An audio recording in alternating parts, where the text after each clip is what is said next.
And then, nung paliko kami, nandun pa lang kami sa first floor, biglang nandyan na si Secretary Remulla at hinarang niya kami. Hinarang niya ako.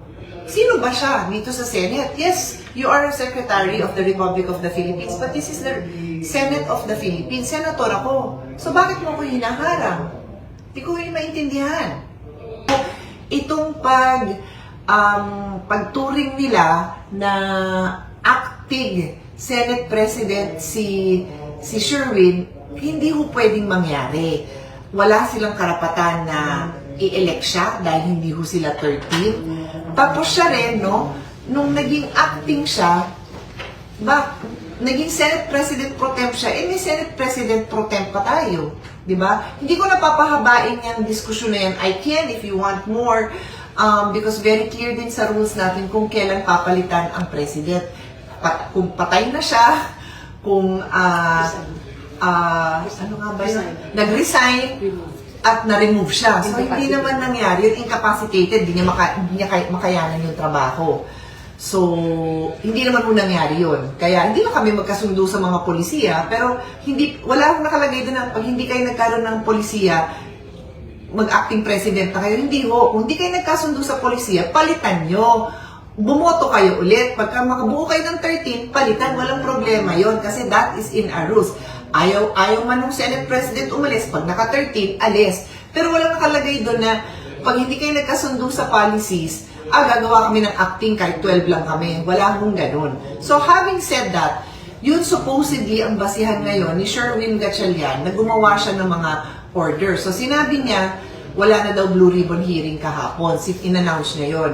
Hindi naman niya pwedeng sabihin yun kasi hindi namin, sino siya para sabihin yun? Hindi kami, it is not legal yung pagbigay niya ng advisory na gano'n dahil I am the Blue Ribbon Chairman Committee. I called a hearing. May hearing talaga kaming nakatalaga today.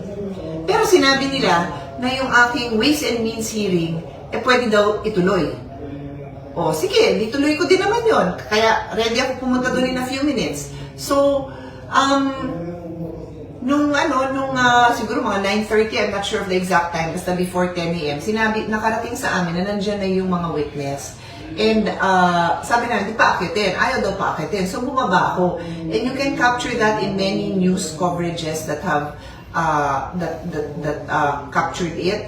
May nakita ko sa GMA7, parang NTV5, kinover nila nung pagbaba ko, tapos kinausap ko yung Senate staff, and nag-thank you nga ako sa kanila after kasi they're just doing their job na inaalam nila kung sino ito, and syempre, I'm sure nalilito na sila kasi may nagsabi nga sa kanila ni Sherwin na huwag silang papasukin, pero nung sinabi kong sinusundo ko, di naman sila, wala namang problema. So, tinawag ko na yung Marines, sabi ko, halika na, pumunta na tayo dito, sumama kayo sa akin. So, sumama naman sila. And then, nung paliko kami, nandun pa lang kami sa first floor, biglang nandyan na si Secretary Remulla at hinarang niya kami. Hinarang niya ako. Sino ba siya dito sa Senate? Yes, you are a Secretary of the Republic of the Philippines, but this is the Senate of the Philippines. Senator ako. So bakit mo ako hinaharang? Hindi ko yung maintindihan. Hindi ko yung maintindihan kung ba't mo ginawa yun. Now, idadagdag ko kasi I have pahingin ko sa staff ko ngayon. Meron din nilabas na instruction si Senator Gatchalian. Ito ba yun na sinabi niya sinabi ni Gatchalian na pinapunta niya dito si Secretary Remulla for anong reason? To help security. Anyway, pangarap ko yung statement because hindi ako yung nagsabi ng statement niya. Siya. Pinapunta niya dito. Bakit? Ba't kailangan siya papuntahin dito? May Sergeant of Arms naman tayo. May security naman tayo. Maayos tayo dito. Ba't mo siya pinupunta? Siya yung nanggulo. Hindi niya ako pinayagan. Okay ba sa inyo yun, mga senators na kasama ko? Okay sa inyo yun? Nang isang senador, pipigilan? Hindi man tayo magkasundo sa policies. I will not allow somebody to do that to you. This is us. 24 senators. We are allowed to be here. Why would you do that? So ito, babasahin ko sa inyo. Inquirer. Quoting lang naman po ako sa Inquirer. Sabi dito, Interior and Local Government Secretary John Vic Remulla went to the Senate on Thursday upon Senate President Pro Temp Sherwin Gatchalian's request. Gatchalian confirmed during a press briefing, I personally sought the assistance of Secretary Remulla to ensure order and that the Senate premises is well protected. O ayan na nangyari, Sherwin. Ako yung hinaharang. May kasama akong guest, yes. O, ba't kailangan gawin yon? So yun ang isipin natin pagka gumagawa tayo ng kung ano-anong mga instructions, di nyo iniisip kung anong nagiging consequences. Ako yung hinaharang na makapasok dito sa sariling opisina.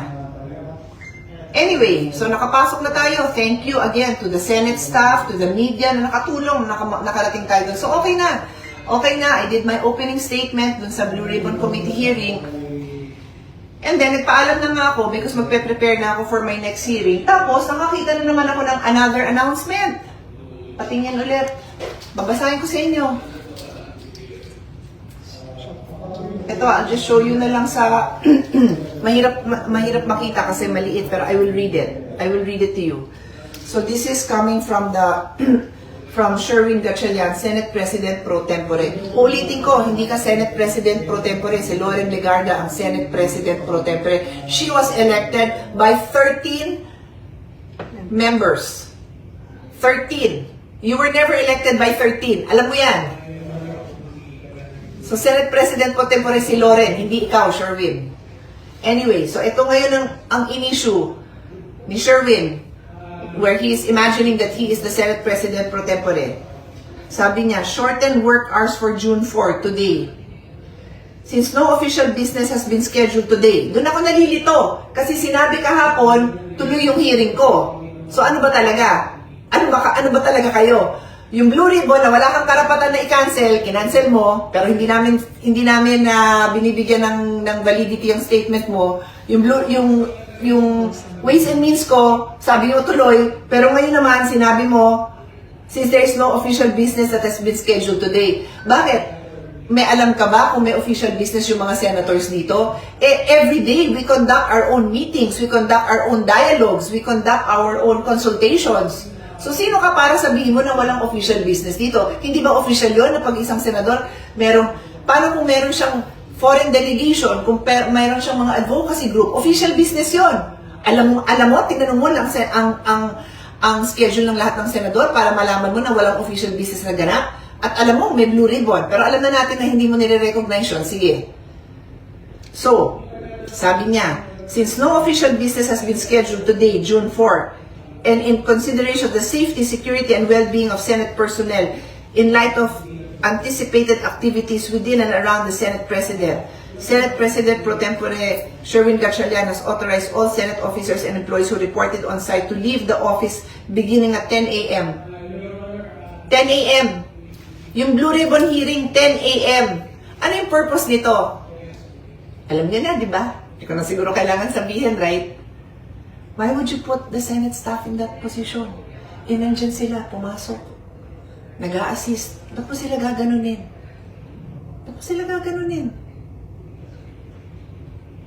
Tapos sabi mo, trabaho lang tayo?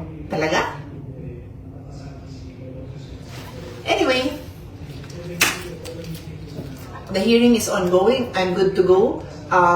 Takbo na ako dun sa isa kong hearing.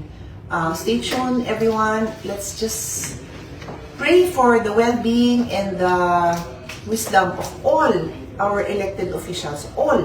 Kasi kailangan magkaisa yung mga elected official. Pwede naman kami hindi magkasundo-sundo, but we have to work together for the good of our country. God bless you all.